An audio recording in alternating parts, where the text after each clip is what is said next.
Shop all things Cherie Johnson at therealcherie.com.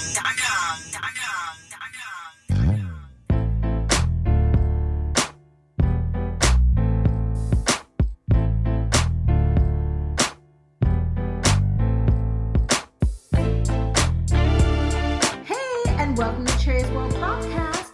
I am your host, Cherie Johnson, and that is my co-host, Mr. Courtney Blackman. Today, I'm excited, y'all. One of my homeboys is in the house. He just so happens to be a Yahoo senior NBA insider. And he my friend. His name is Mr. Chris Haynes. Let's welcome him to the show. This is Cherie's World. There is an internet radio station that's generating a lot of buzz. The website is raisedjukebox.com. What's different is it features a mix of new and throwback jams across many genres. The first Sunday each month, there are live shows with celebrity and artist interviews. Log in to raisedjukebox.com, press play, and turn the volume up. That's right, raisedjukebox.com. Hey, if you're listening to Cherie's World Podcast on Apple Podcasts and iTunes, please give us a 5-star. Let us know what you think. Leave us a review. I want to hear from you. Thank you. Would you like to advertise on Cherie's World and have your product placed on Cherie's social media for the world to see? Email us now at cheriesworldpodcast@gmail.com for low introductory rates.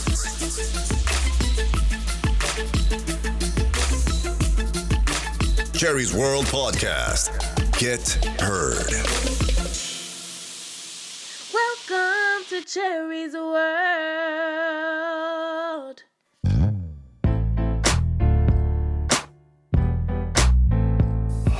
Shop all things Cherie Johnson at therealcherie.com. So I already did your opening. Okay. So we're just gonna jump into it. And I just gotta tell you, I don't know if you remember, I don't give a shit about sports, but Courtney is. It's all good. We can talk. We ain't gotta talk sports. I got questions of my own. We good. We gotta talk everything. All right. So I just have to say, I think you commented on one of the posts or something on IG. And Courtney hit me. He screenshotted it and he was like, "Do you know who this is?" And I was like, "Chris." And he was like, "You know what Chris do?" I said, "No." That's cold, Cher. That's cold. Oh man. I am so proud. Oh, well, thank you, Courtney. I appreciate you for keeping my legacy alive, keeping my name alive, man. Brother, you the man. I appreciate it, fam. Real talk. And so can you tell Courtney and the listeners how we have we got history and why that's Chris. Let me say this. I was telling my daughter, just giving her a little background on how I ran into you, but I always I get inspired by, obviously, I think a lot of us get inspired by our heroes, the people we grew up watching on TV, and before social media, you never really had a true avenue, an authentic avenue to reach someone, to tell them, how much they inspire you or what they mean to you. And so you just dreamed of having an opportunity where you can actually meet some of these actresses, these actors, these prominent figures in the world, and you just dream of what it would be like to have a conversation with them. And MySpace. So this MySpace is the first, for me, when I can remember, the first major social media platform to where you really had an avenue where you can connect with some people that you wouldn't ordinarily be able to talk to and communicate with. You could send fan mail back in the day, but I don't. Cherie, how often did you read fan mail back in the day? How often you check? I read everything. Okay. I'm surprised. Well, except for the nasty stuff. Because I was a kid, my fan mail was filtered by the studio, thank God. Yeah. So you were getting those type of mail as a kid? As a child at 7. Wow, that's crazy. That's crazy. That's the world. But so MySpace was, I can't remember, like, Cherie, how I connected with you, and then we connected. It was MySpace, and you responded, and I was just like, I told wifey, I'm like, you realize Cherie from Punky Brewster, like, hit me up and responded and replied? Like, this is Max. This is on Family Matter. This is Waldo Geraldo Faldo's girlfriend. Like, these are people I grew up watching, and you responded back. And at that time, you had a friend. I'm from Fresno, California. You had a friend that was in Fresno, and then it was crazy. Hey, Courtney, it was real crazy. She was just like really open. It was like, hey, I'm gonna be in Fresno in a few weeks. Come drop by, say what's up. And I'm like, what? Like, this is before any of this. Like, this is before I was nowhere in the game, man. I was on welfare back in the day. I was still trying to find my way in life. You know what I'm saying? And so we went, and it was still like surreal to knock on the door and open it up, and it's her. And I'm like, this is crazy. Like, it blew my mind. And from there, we just, over the years, just, kept in contact with, every full moon or so. But that was surreal. And that was the first time in my life where I've actually had an opportunity to meet somebody that I grew up watching and had an impact on my life. Aw, that's so sweet. Courtney asked me, and I was like, Chris will tell you the story. But look, Chris, I told him Chris is the homie. I didn't even take my pajamas off for you, bro. It's cold. Oh, you was real? No, I don't think I don't know if you had makeup on, nothing like that. I got some eco style gel in my hair. That's why I said she ain't trying to impress nobody around here. You know what I mean? It was real homey and real cordial like. You know what I'm saying? It was like, hey, you want to see me? Hey, this is what it is. And that's why I knew she was a real one.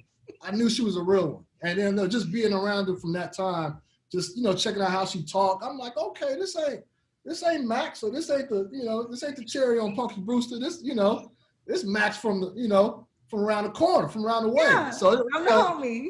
Yeah, so it was cool. That was a great experience, and that's something I cherish. And I actually sent you the picture. I sent you the picture that we took. This had to been. My waist was banging. I was little back then. You still all right, girl. This like 2005, 2006 back then. Yeah, that was before kids. Man, how many now, Cherie? Oh, honey, there's only one. Oh, it's only one. It's like, you ain't done. You ain't done, are you? Unless somebody want to be my surrogate, I'm done. Okay, I hear you. I hear you. Well, let's talk about you, sir. I don't want to. I do, because you a big deal. Like a real big deal. Nah, not like yes. that. I appreciate it. It means a lot coming from you. I hear you done, I done seen some of them, but I heard that you have just interviewed everybody. Well, most players in the NBA. I've been, I was forced and blessed, and Cherie, I know you've been to Fresno. Yes. Like, and if you haven't, you haven't missed anything. You know what I'm saying? So it's like I had homies and partners that were, going to jail or getting killed, and it's just like at a certain time I felt like I had to leave. And long story short, I developed a passion for writing my last year in college. I took that 10-year college route. We graduated around 27 or something like that. So it was my last year in college. I discovered I had a passion for writing in my writing course, which is an African American writing course at Fresno State, and I loved it. And then I was like, let me see if this translates to sports, because I played basketball my whole life, and I was just filling it out. I liked it, so I started sending like little stories. I would write stories from home, send them to different publications out there, and most of the publications were like, you have some talent, but you're in Fresno, California. There's no NBA team there. if you move to an NBA market, we will credential you, get you into games, we will publish your work, but we can't pay you. And so that was kind of my thing. So me and my family, we agreed we moved to Portland, Oregon. I felt like it was far enough, but not too far enough that if I failed, I could come back to Fresno. So it's a 12-hour drive to Portland, moved out there. And for a year, I covered Portland Trailblazer games at night. And then during the day, I worked as a security guard for high school and apartment complexes because I could not get a job. Like, I had this bachelor's degree in kinesiology, which should allow you to get a PE job in high school and coach. And I could not find a job. The only job I could find was security work. So I did that during the day. And at night, I worked Blazer games for free. And then for a year, I did that and established myself and, broke some news and got some big stories. And after that, Comcast Sportsnet Northwest, which is now NBC Sportsnet Northwest, they were hiring for somebody to cover the Portland Trailblazers, home and away, every single game, 82 games, and to be on TV 3 times, local TV that is, 3 to 4 times a week. I've never done any of that. I've never traveled in my life, and that's how I got the job. That's basically how I got into the business. Congratulations. You didn't get a job because you weren't supposed to have a job. That avenue was supposed to open for you. Yeah, it was definitely God, because but I said all that to say, like when I first came in, that, it still isn't, but there wasn't a lot of NBA reporters that looked like me, and especially that came up around the hood in similar circumstances. So, players recognize real, just like any person. Real recognize real. Like when I met you, I was like, man, she a real, she the real homie. You know what I mean? Like, this ain't what you see on TV, but that's all I knew. And so, once players see that, this guy, because a lot of times media get a bad rap, but they know like you come from a genuine place, you real, you authentic. And I think that reputation has been able to carry me to where I'm able to interview, the biggest players we have in our league. Well, like I was telling Cherie, and I'll tell the audience, with social media now, these stars, they don't necessarily need the media anymore. Like, way Jordan had Ahmad Rashad, or Shaq had, Shaq and Kobe used Stephen A. They don't necessarily need a stick guy anymore. So when I saw how I'm like, who's this guy getting interviews with LeBron James, Kevin Durant, Steph Curry? I'm like, and it's not Stephen A. Smith. And I was like, and then next thing you know, my favorite show I watch and listen to, Colin Cowherd. Colin don't big up nobody, but he sure big up you. And I was like, yo, this dude is the real deal. He gets everybody. So I've been a big fan of yours, man. I check out all your stuff, man. And I was just congrats to you. That's just me just telling you, man, I'm a big fan. Because like you said, everybody, once we realize we can't hoop no more, we all want to be where you at. You know what I'm saying? if we can't play the game, we want to talk about the game. So man, salute. Yeah. And you are the is there any, and I don't want to like get you in any trouble, but is there any like resentment from like the OGs? You know who I'm talking about. Anybody like, man, this brother he taking my shine. You know what I'm saying? Like resentment. I would say, look, our field, it's a competitive field. Everybody wants the scoop. They want to break that story. They want that exclusive sit down interview. So there's a lot of that. But I would say this, like when I first got to Portland, I was the only person in that market. Yeah, I mean, y'all know how Oregon is. It ain't too many of us over there. Mm-hmm. So I was the only black media member in that market.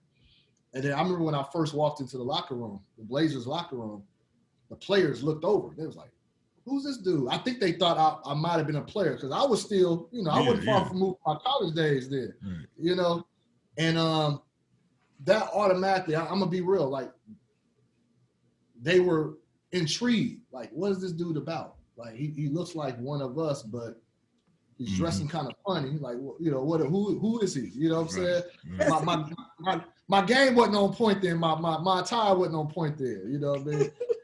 And but there, I will say this. So that I had a lot of throughout the industry. There was some reporters, even some white reporters who looked at the way I was getting my interviews.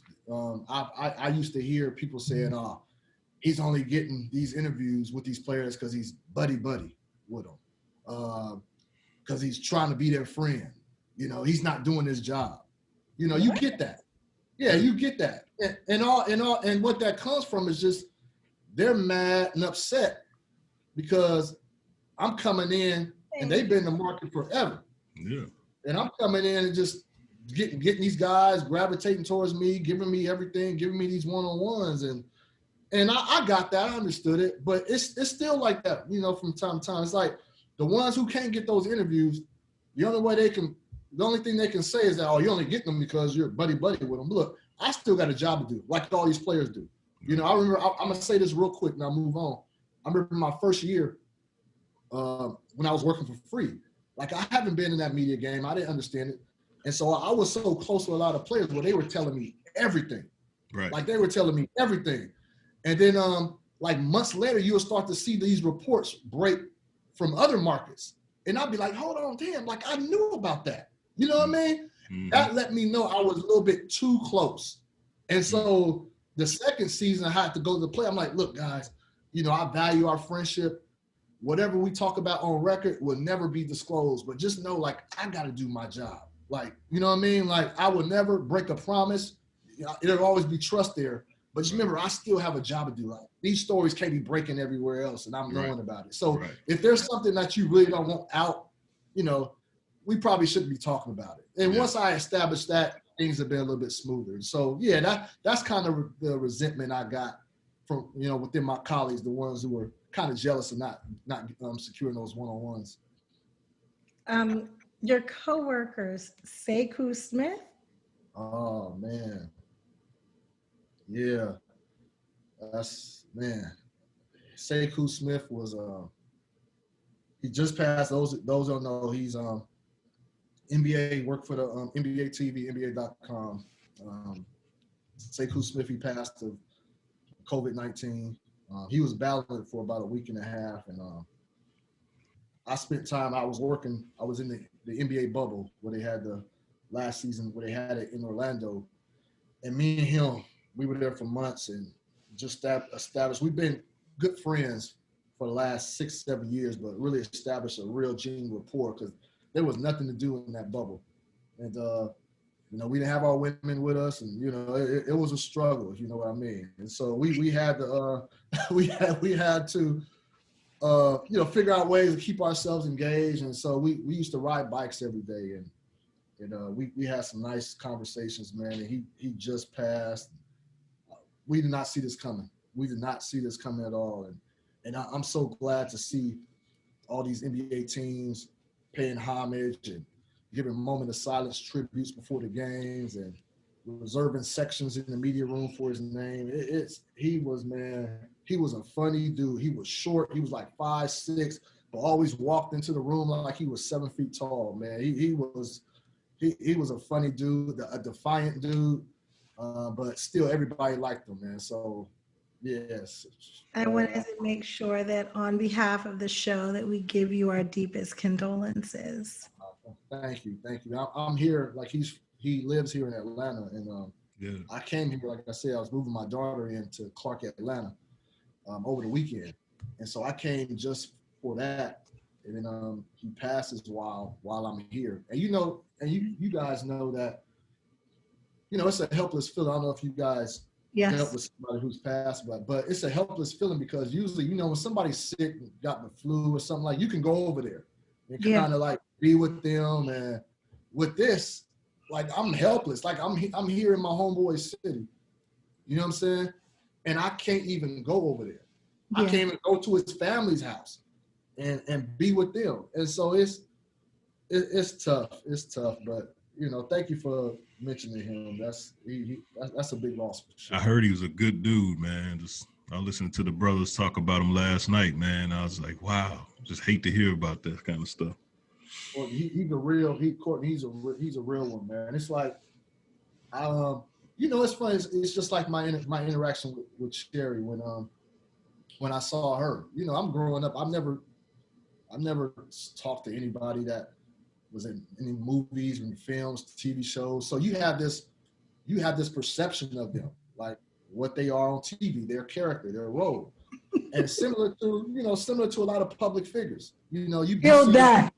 Yeah, you know what I'm saying? Like similar to public figures, you got this perception of what you see them on TV shows, where it's debate, interview, and this dude was a real one. Yeah. If I can just say this without getting in trouble, I would say he's a real. You know what I'm saying? Like, oh yeah, yeah. You already know he's a real one, man. And it ain't too many of those that come from where we come from and get to make it on that level. So, man, I'm hurt. Oh, I'm sorry. I didn't mean to hurt you. I want to talk. It's cool. I was going to say, I can switch the subject because I do want to know, as a woman and as a man, we have two men here. I'm like really proud of your wife, because not too many men can convince their wife to move to Oregon. One, he ain't got no job. And he gonna work for free. Damn. Yeah, you ain't lying about that, Cherie. Like, and hey, Court, you're supposed to have my back, Court. No, but she talking real shit now. I'm telling you that she talking. You're right. So That's a lot to ask for a woman. A lot to ask. So they always say that, a man cannot get to where he's going or be successful without a good woman by his side. Right. She is a fucking saint. I'm sorry, Courtney probably gonna take out the fucking, Yeah. but she is a saint. How did you even muster up the courage to have that conversation?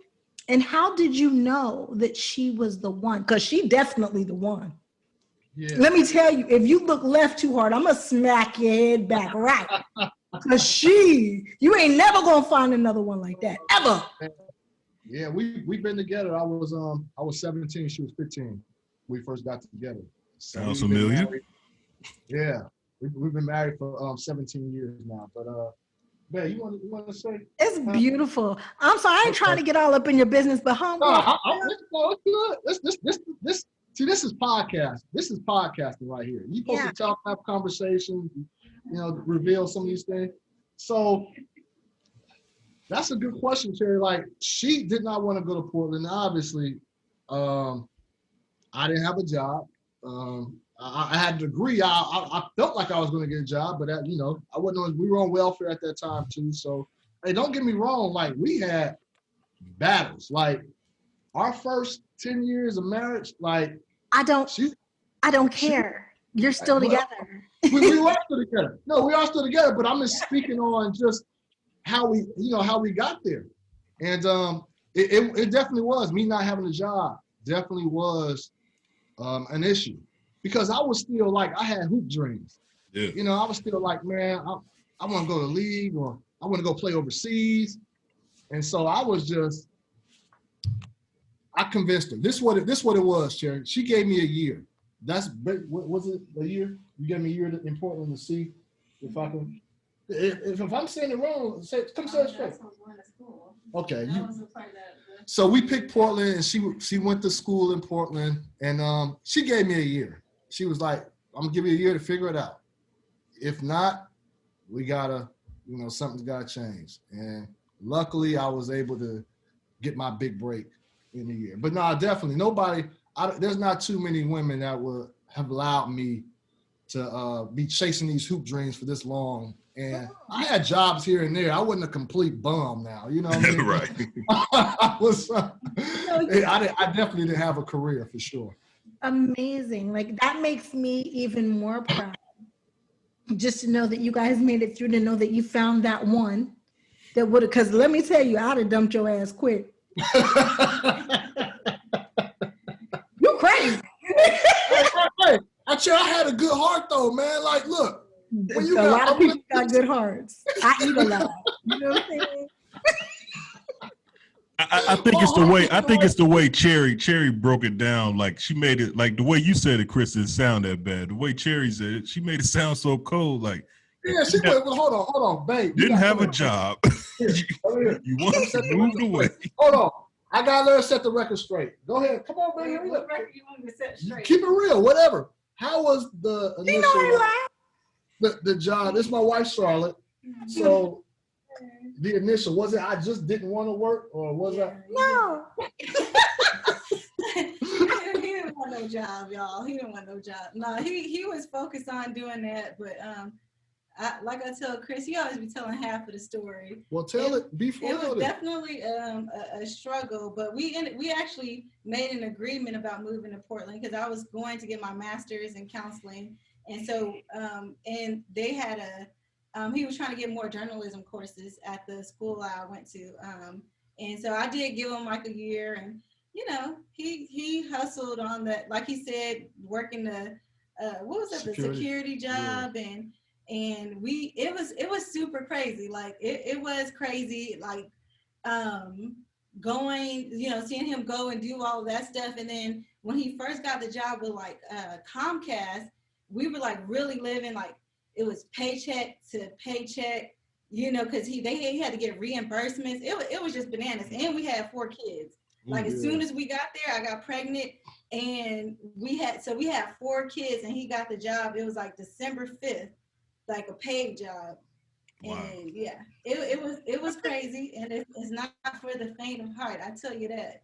I had to ask because I'm so proud of you guys, and I'm so proud of you as a youth, because I don't think that he would have been able to do it without you agreeing to go. No. Oh, you know what? He wouldn't have been, I'm gonna tell you the truth, he wouldn't have been able to do it at all. He would still be in Fresno, California right now. So thank you. That's the truth. Hey, I'm gonna drop the mic and get on out of there. That's real. No, that's Black love, and to me, that's everything. And the fact that you manifested. I'm such a firm believer in manifestation. I always say my life did not happen, just like happen to me. I made it happen. Sure. And so to find out after all these years that you made this happen is like super exciting to me, because you found your power within yourself. But that is so true, Cherie. But I'm gonna tell you this, like, I'm being real. I'm not even saying that because you're on the show right now. I'm on your pod. But seeing you, like, opened up my eyes. Like meeting you. I'm from Fresno. We don't have, like, Fresno doesn't. We'll have, like, you know, NFL got like a million roster spots, you know what I mean? So we get players to go to NFL and stuff like that, but we don't have like big stars or movie stars or anything like that. Fresno doesn't have that. And when I met you, my wife can attest to this, like when I met you, my eyes was like, damn, it like, these are real, this is a real person. Like, no, for real, it like, this is a real person. You ask my wife, I was tripping. Like, dang, this is a real person. And so that encounter right there made me want to like go at it harder. Like I gotta figure my life out. Like I gotta see what, you know, because I knew, like, you know, my family was growing and I still wasn't you know, my thing was this. I had my two daughters first, my 18, my 17-year-old now, but at the time it was just those 2. My goal was to get off of welfare, to get right. Before my 2 oldest ones can remember that we were ever on welfare, and they don't even remember none of that, which I'm glad to, you know, and my 2 and my other 2, which is 11 and 9, to them, they've been, you know, flying high, you know, since they were born. But that was so inspiring me to meet you and to see you, and it definitely helped me once I got to covering the NBA, because friends asked me, "Damn, what's it like talking to LeBron, to Steph, to Kobe?" You know, I'm like, man, they people. You know what I'm saying? They people. You know, but I didn't. You know, I had a prior experience, you know, before. You know, so you was very, you know, inspirational to me as far as how I started trending upwards. That was really sweet, because I had no damn business even being in Fresno. So. You had no business. No business. Well, so I was like, what is she doing in Fresno? Courtney, I was tripping. Like, I don't know how. Like, I was just so happy to just be interacting with her. You know, it was MySpace. I was wasting my time. That's what you was wasting time talking to me. I wasn't about I mean being in Fresno. I'm not talking about talking to you. Well, okay, which I would say, well, me too, because I should have been looking for a job while I'm texting you or whatever. But I don't know what you had no business in Fresno, but I'm glad you came because you changed somebody's life. Oh, that is so sweet. Courtney, I used to date this dude. Okay, I didn't want to bring that up. Hey, Corey, if you're watching the show, look, it's not Okay. No, I don't have no hard feelings at all. Okay. It's wasting my time, but I don't have no hard feelings. This is Cherie's World. Head over to grits.com. That's GRITTEEZ.com. We got something for everybody. Athletics, humor, spiritual, and woke community. Come express yourself through apparel that communicates passion and perseverance. Use checkout code CHERRY and get 10% off everything right now. Hey, if you're listening to Cherie's World Podcast on Apple Podcasts and iTunes, please give us a 5-star. Let us know what you think. Leave us a review. I want to hear from you. Thank you. Well, hey Chris, I just got like the way you feel about Cherie. That's how I feel. Like I got a chance to I'm getting the chance to talk to somebody who you're the man when it comes to the NBA. And NBA is my favorite sport. So I just want to ask you this though. Do you think this is my theory? Do you think basketball shoes have just become too cute, and that's the reason why a lot of these players are getting all these ankle injuries and Achilles and stuff like that? If you look at the way the basketball shoe was made in the 90s, look at the David Robinsons. Yeah. Remember the David Robinson shit? The shoes came on with almost up to your knees, man. You know what I'm saying? Now you look at, and no disrespect, look at the shoes that Kevin Durant. Well, he wears a better shoe now. But even when Kobe's my favorite player, as you can see. Yeah. I never liked when he went to the low tops. The low tops, yeah. And I think that's the one thing about LeBron. LeBron wears a real NBA shoe. It's a bulky shoe. Yes. Shoe, yeah. What's wrong with these players, man? Why are they wearing these cute soccer shoes and stuff like that in this game? This is that's funny. That's a good question because I brought this up to somebody, and I was thinking about writing a story on it, but I never did. But that's a great question, Courtney. This is the thing. They told me I did this commercial with KD. I forgot what shoe. Maybe remember what shoe that was, what number? Whatever. 11? Maybe his 11s, maybe. But it was the first time I've been around a whole bunch of Nike executives all in one room and I just heard all these conversations. And I heard these two brothers on the side. I can't recall their role with Nike, but they were just talking about how the shoes that you say that are more safe, for an athlete that size, is running, jumping, agility, changing pace. Like the best shoe for players like that are the mid and high top shoes. But those shoes don't sell well. They don't look good when you're wearing jeans or when you're wearing pants. Right. And so they encourage the players to try to wear those low tops or the mids because the casual fan, the average person, is not an NBA player. Most people aren't even basketball players. So it's all about how the shoe looks. And if the NBA player is not wearing that look, that small, that low top shoe on the court, then the fan is not going to gravitate to it, So that is the reason. And so Kobe was weird. He loved those low tops. I was so scared to play in low tops because I felt if I would come down, like I would twist my ankle. Exactly. Like I couldn't do that. Yeah, I couldn't do that. But players actually are encouraged to wear on the court the low top shoes because those are the ones that look better, and you can wear those with jeans and other fits. Wow, marketing is more important than your players nowadays. Well, they get taped up. They wear ankle bracelets. But yeah, but there's some players like LeBron. Like you said, LeBron doesn't care. Like he's going to wear his shoe. LeBron's about taking care of his body. But there are other players who don't have that LeBron money who are encouraged, to, wear the shoe that everybody is going to want to wear, the one that they can wear with their regular everyday attire. LeBron James, that's all I know about basketball right now, because my daughter swears that his wife is okay with him being her boyfriend because she's 6. She says, I'm 6. His wife is okay with it.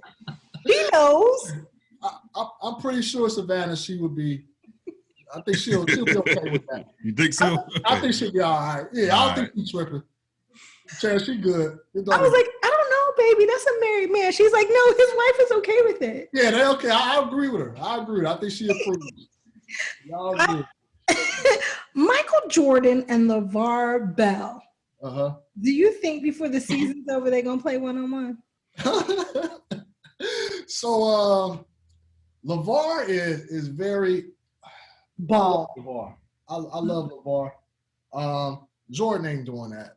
Jordan is not. He's not stepping any closer. Like there was speculation. Obviously, LeVar's son LaMelo plays for the Charlotte Hornets, which is owned by Michael Jordan. And LeVar used to always be talking this stuff about, I beat Jordan 1-on-1. And so there was really discussions like, will Michael Jordan actually draft LeVar's son? Like, does he really want to deal with having LeVar around all the time, saying all these things?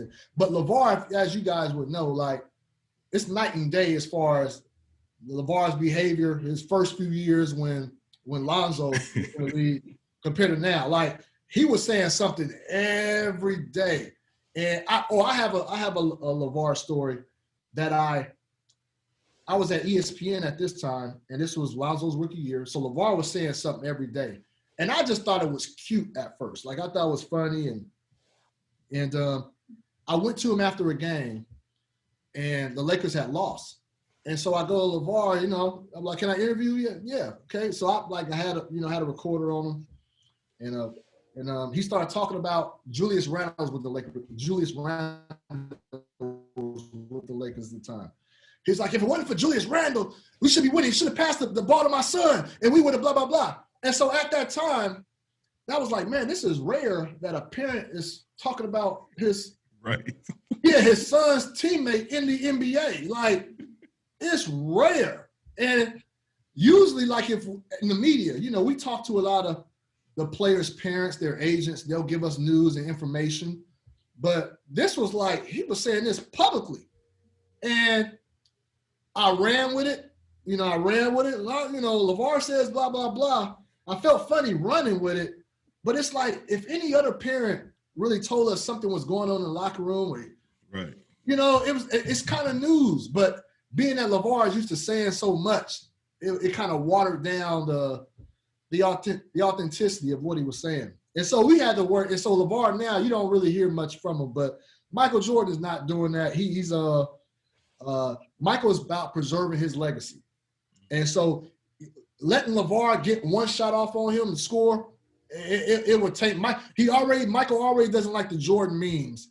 He's not trying to have a LeVar ball meme, getting a shot of it. So that would never happen. He doesn't like the memes? He hates it. Nah, he hates it.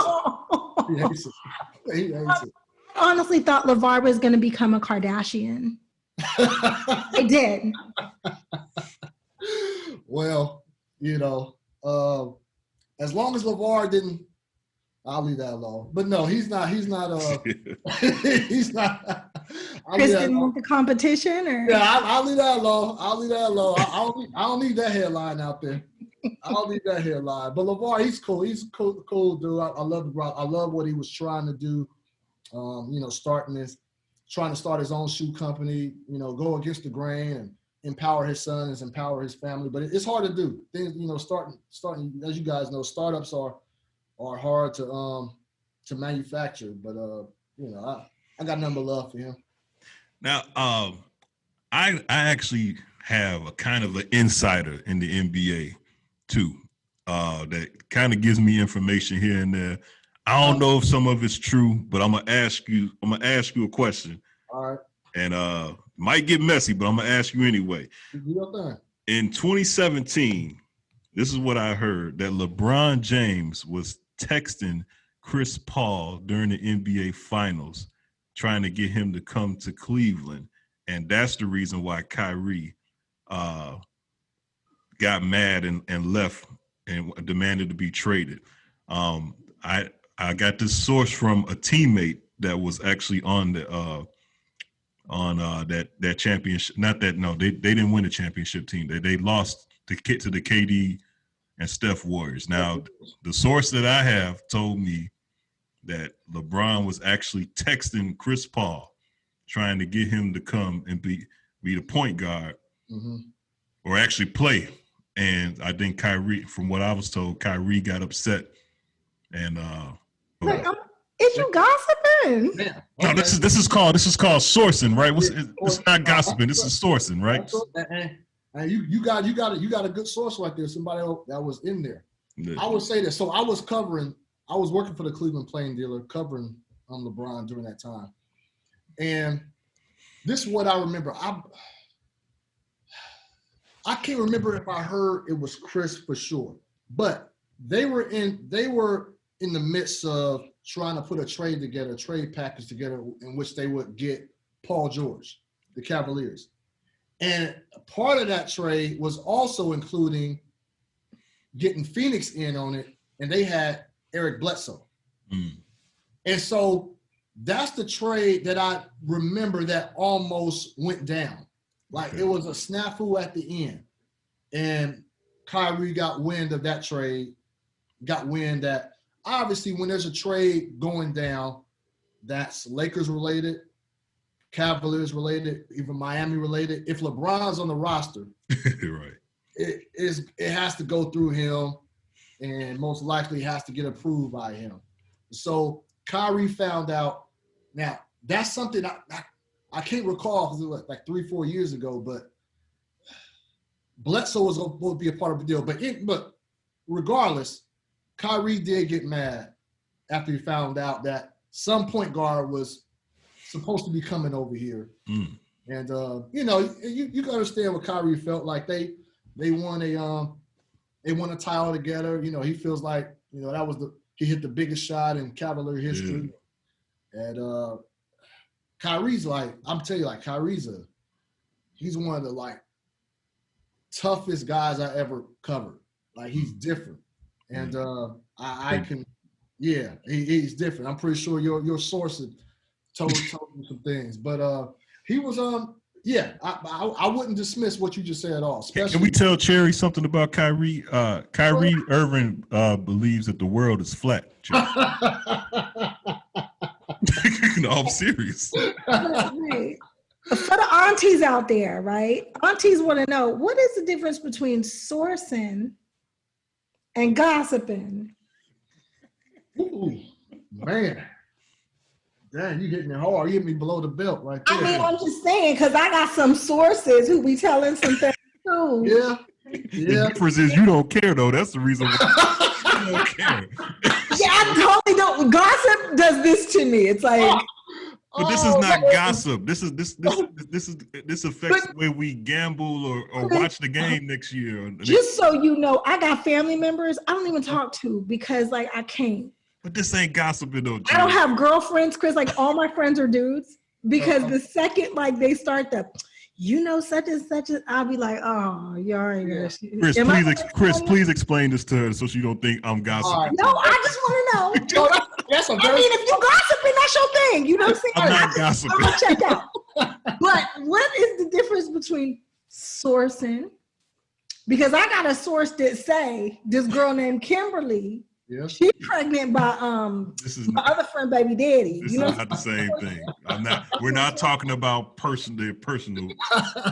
Go ahead, Chris. So the difference is, I'll try to relay this properly. So you have in our business, our line of work, you have the players' agents, and you have the general managers who signs these players. You have owners who, obviously approve of the signings.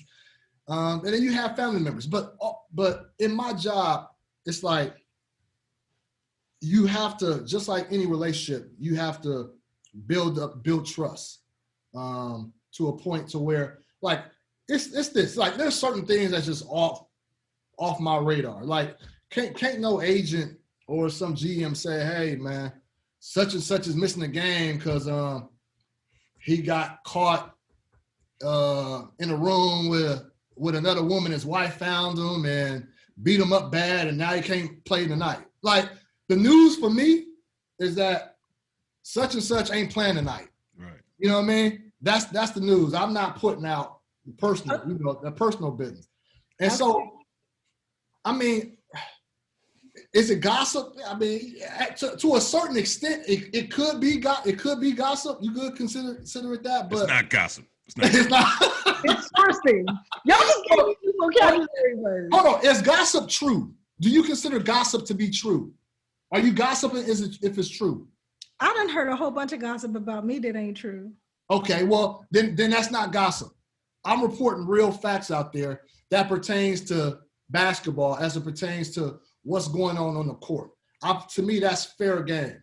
Like, I don't care about who you smashing on the side and what baby mama and kid, that's not me. But I have to establish relations. Like, when it comes to trades and breaking free agent signings, I have to rely on the teams or the agents. Yeah, the sources. Now where I messed up at, Cherie, and I trust Chris, I shouldn't have said where I got the information. Oh yeah, from. I ain't sure. Right. But see, that's messy because I wasn't supposed to say that. Now that's considered gossip. He was gossiping. That's gossiping. So wait a minute. So I just want to know. So if I know something to be a fact, right? Uh-huh. And I don't say how I know, but I go tell it, that's sourcing. Yeah. That's gossiping. That's sourcing. I mean, look, they're giving you real, like, you got to trust these people. You establish the trust, but they're giving you factual, accurate information. They just don't want to, they can't have their name associated with it. And you can't do that with everybody, because there's a lot of people that just be saying stuff off the wall, and you can mess up your credibility. So it's all about having people you trust. But yeah, like, when it comes to Cherie, look like the free agent signings, right? Mm-hmm.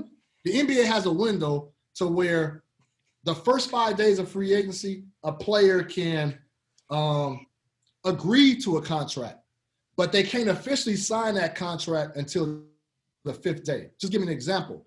And so GMs or agents or whatever they say, they'll tell us, give us the word, hey, player is going to Cleveland. LeBron is going to the Lakers, such and such.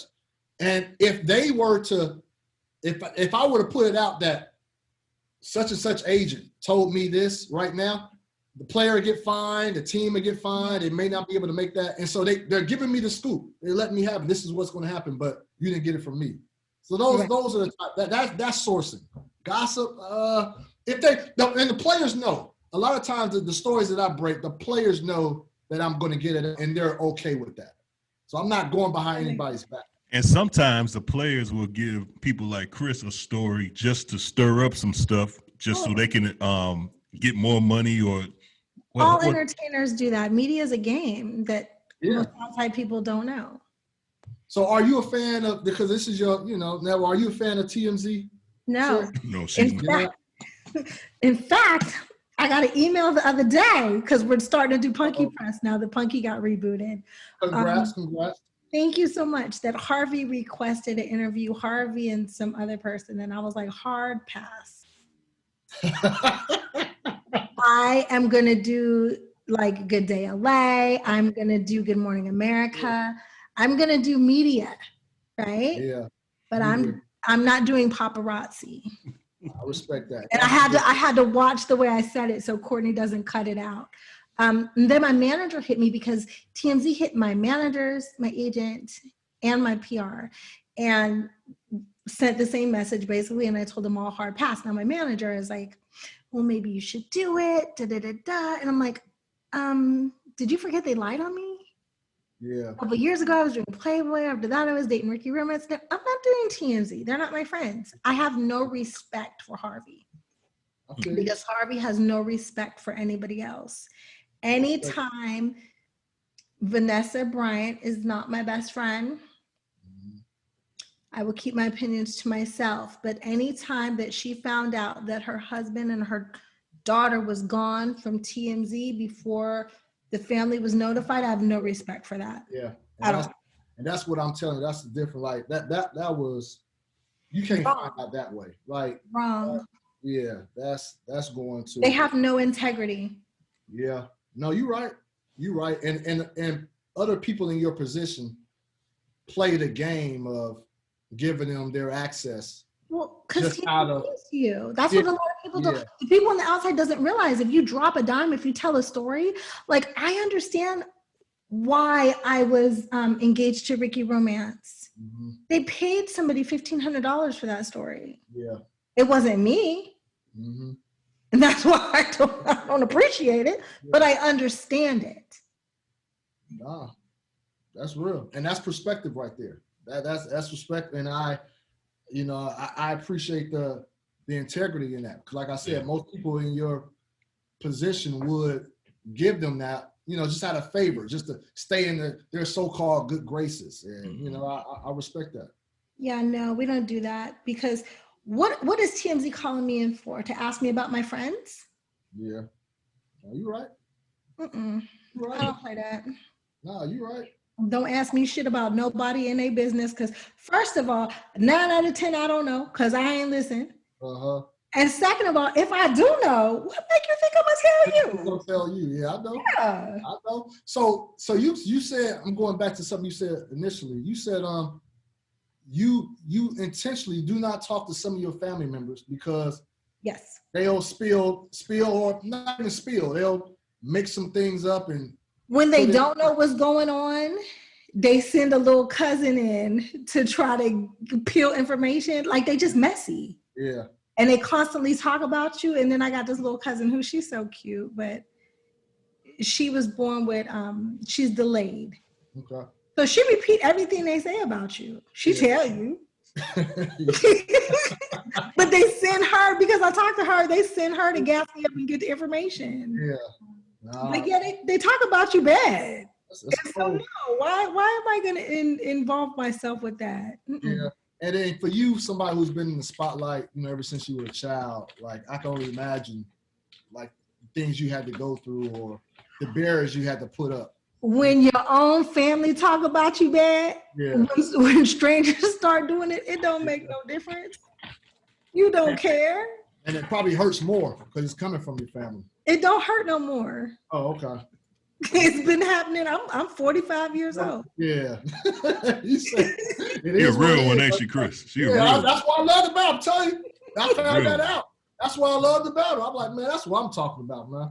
Yeah, they so messy, they don't even know they messy. Like you tell them. I tell my cousin and she'll go back and repeat it. I'll be like, tell them to stop gossiping about me. Yeah. They messy. She's like, oh, you think that we're messy, that we're talking about you? Yeah, but I appreciate you putting me up on game, boo. Oh, you getting messages right now, huh? Hey, all the time. Okay, be careful. Be careful. I don't know. We don't want to start nothing. We don't want to start nothing. I'm already the black sheep. They know I don't fuck with them. It's not a secret. But no, I'm really happy. For you getting this reboot. Thank you. Look at him trying to change the subject. No, I'm trying to get you out. I'm trying to get you out the house. We don't need no more drama. We don't need no. There ain't gonna be, baby. They don't even come. There ain't gonna be none. Oh man, there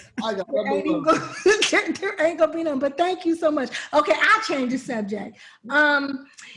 What's his name? Geek Freak. The Greek Freak. There you go, Greek Freak. You think he gonna stay in Milwaukee or leave? So he signed his extension. It was like a 5-year extension a couple months back. But I got a little Fresno angle to Greek Freak. So his girlfriend is my cousin from Fresno. Her name is Mariah Riddlespringer. And so the Haynes and Riddlespringer, we're all related. And so, they had a son. So I'm Chris, the Fresno Freak Haynes. Really? Where did that name come from, dude? Oh, what? The Greek Freak? Yes. You gotta ask my cousin. Uh-oh. No, I mean he's a freak of nature. He's a freak of nature on the court. You know, just long, 6'10", 7 foot. He's long. Acrobatic. You know, that's why they call him the Greek freak. But it could be another reason. But I would say it's basketball related. Growing up, who was your favorite team and your favorite player?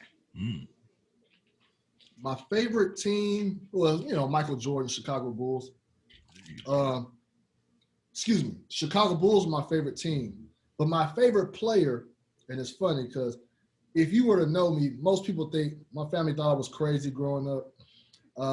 So my favorite player is Latrell Sprewell. And if people don't remember Latrell Sprewell, he's the one that choked his coach back in the day. But I grew up in Fresno. We got all the Golden State Warrior games. And so they were losing all the time, but I saw every single game. And this is before NBA League Pass. You couldn't watch all these out-of-market NBA games like you can now. Right. And so I fell in love. I was a Sprewell fan. That's my favorite player of all time. He's not one of the best players, but that's the one I gravitated towards too. And he was a dog, boy. Straight dog, man. Real. My dunks, when I dunked, always did the tomahawk dunk. Tomahawk dunk. I did that because of Sprewell. That was his go-to. Yeah. Go-to dunk. Nice. Here, I gotta ask both of y'all a question though, real quick. Yeah. I'm bringing this. I used to do another show, and I'm gonna bring this over. It's an NBA conspiracy, and both of you all know this guy. I hope I don't get. I just gotta ask this question though. All right. Do you think it's possible? And I know it's gonna sound like Kyrie Irving. Do you think it's possible that Shaquille O'Neal's an alien? How do we know that? No. I want you guys to listen to me. Hear me out first. I'm here. How do we know that Shaq is a real person? This man, in order to make a Shaquille O'Neal, there has to be another version of him somewhere. How do you like if his dad was Wilt Chamberlain? I'd be like, okay, Shaq. Okay, I see how Shaq got here. Where did Shaq come from? Like seriously, this man is legitimately 7'2". Now I've only seen statues of him. You guys have been around him. Where did this guy come from?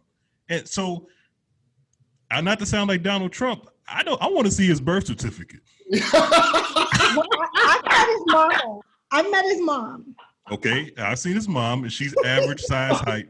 But so now his dad, he wasn't raised by his real dad. Exactly. So I don't know if I've ever seen his real dad. Exactly. But you could say the same thing, Court. You could say the same thing, LeBron James. How did he, a 6'8" dude that moved like that, big, like muscular like that? Like but he works hard on his body. But you can't explain. You can explain LeBron. How do you explain Shaq? Like, how do you explain that? I just want to know, where did he come from? Hey, man. Not to sound like Trump. Don't you think we need to see his birth certificate? Hey, man. So if you see his birth certificate, what would you suspect he came into this world weighing?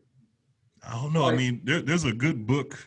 If Shaq is an alien, honestly, it answered a lot of questions I got about bruh.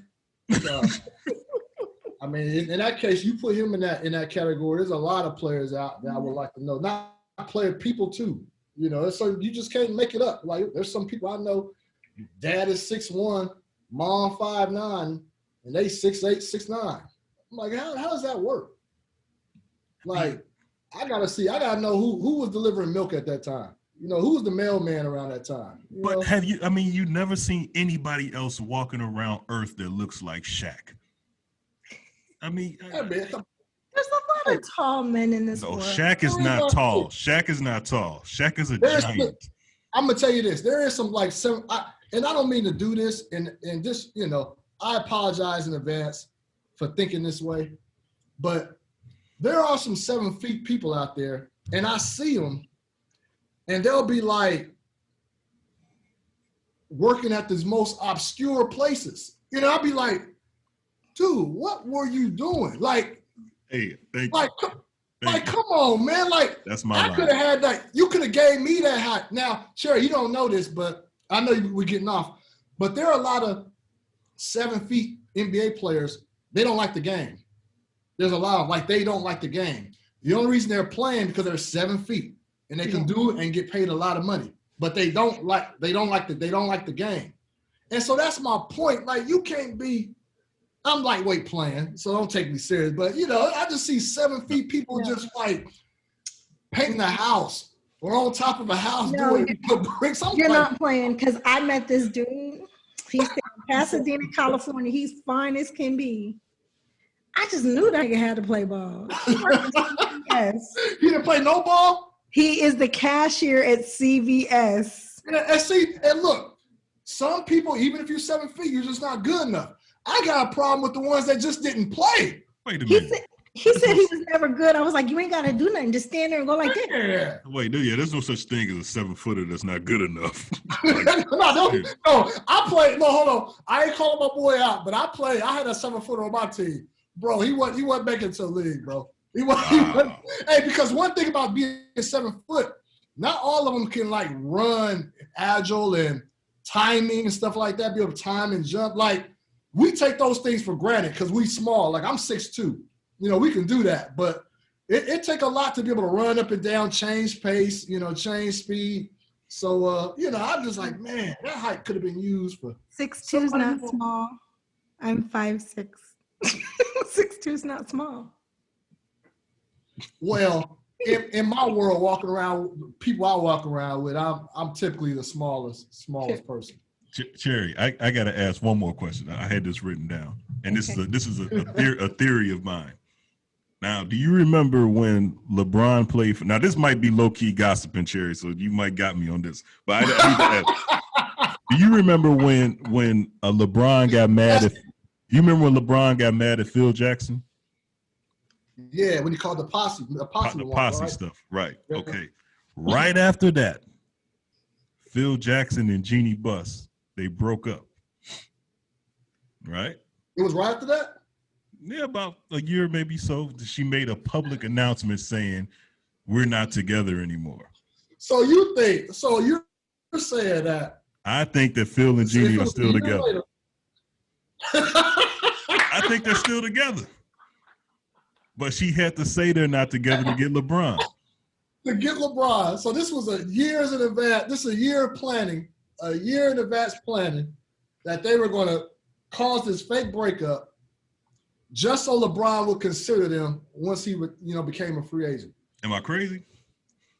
Courtney, excuse me, Cherie, your co-host is messy. Messy. You see I'm starting to eat, right? Cherie, messy. Hey, Cherie, messy. That's the worst, man. Hey, that's the worst. Hey, Cherie, don't try to put it all on your family. It's Courtney right there. Don't look no further. Don't put it all on your family. I'm done, man. I'm done.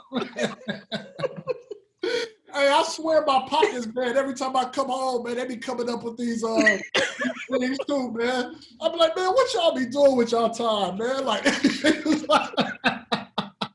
that's why it's funny, man. I be getting that stuff all the time. That's a lot to think about. Hey, but you know how people is, what I mean, when they get some weed in their system, man, they start thinking. They got to come up with all these elaborate, plots and. Oh man, I thought it was pretty good. Okay. That's why I blame it on Court. Court just blowed one before. That's pretty good, man. All right. Chris, please come back like every season to Cherie's World. Let me know what you're doing now. Let me know how the kids are doing. No, I definitely will. You ain't said nothing but a word. I gotta ask this, Cherie. Yeah. I'm looking forward to this reboot of Punky Brewster. Yeah. But I keep seeing it every year. They talking about potentially a reboot of Family Matters. And I remember I asked you about this even way back.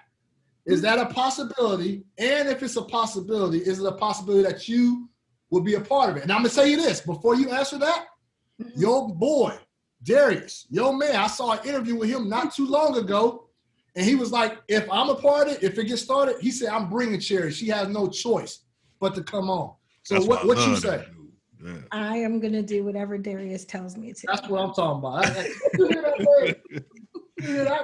My wife need to hear that. That's what I'm talking about. Just do whatever Chris said. That's what I'm talking about. I'm gonna do whatever Darius tells me to. But Okay. yeah, I mean, I hear it from the fans all the time. I've never heard it from one of the producers. Okay. Well. But if the money's right, you know. Oh, for sure. But if Darius says, yo, even if the money's not right, and he says, babe, I need you to show up, I'm going to show up. That's what I'm talking about. That's what I'm talking about. But in the meantime, I'll be looking forward to this Punky Brewster reboot.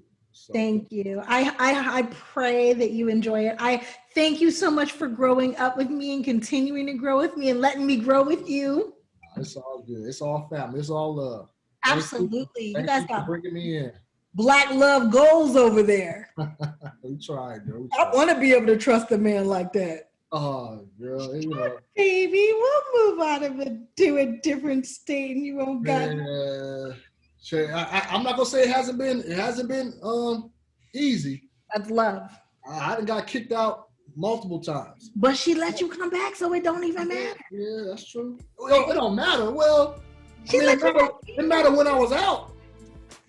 I didn't know a bunch of people out. They ain't never came back in. Yeah, I guess so. I guess that's the bright side. Yeah. Who winning the NBA championship this year? That's my last question. Nah, man, Court. It's like, man, I know Lakers like they don't got their foot in the gas right now, and you know because they was in the bubble, they didn't have much of an off season. You know, AD's not playing the minutes he played, LeBron as well. But I still think when it's all said and done, when it's time to play, it's hard not to pick the Lakers as the favorites. It's hard not. You know, I'm here in Atlanta. I saw Brooklyn play last night. And, you know, they can cause some ruckus, but I still, as of right now, I think it'll be Lakers and Milwaukee in the finals. Welcome to Cherie's World. Shop all things Cherie Johnson at therealcherry.com.